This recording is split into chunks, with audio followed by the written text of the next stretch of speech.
আমার ব্যাগে হাত দিছস? তোর সাহস দেখে তো আমি অনেক অবাক হচ্ছি।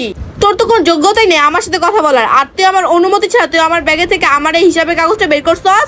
আমার তো কোনো দোষ নাই, বসে বলছে হিসাবের কাগজটা ওনার কাছে নিয়ে যেতে, তার জন্য আপনার কাছে আসছিলাম। আপনি তো এখানে ছিলেন না ম্যাডাম, আর আপনাকে আমি সব জায়গায় খুঁজছিলাম, আপনাকে খুঁজে পাই নাই। ও আচ্ছা, তুই আমাকে খুঁজে পাস নাই দেখে তুই আমার অনুমতি ছাড়া তুই আমার ব্যাগে হাত দিবি? ম্যাডাম আমি তো জাস্ট আমার কাজ করতেছিলাম।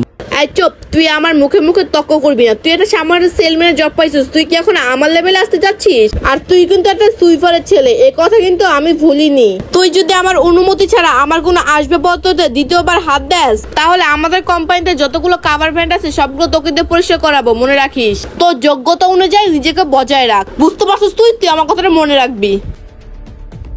ম্যাডামের ব্যবহারটা এত খারাপ কেন? জি স্যার, আপনি আমাকে ডাকছেন? হ্যাঁ, এই নাও, এটাতে একটা সাইন করো। স্যার এটা কি?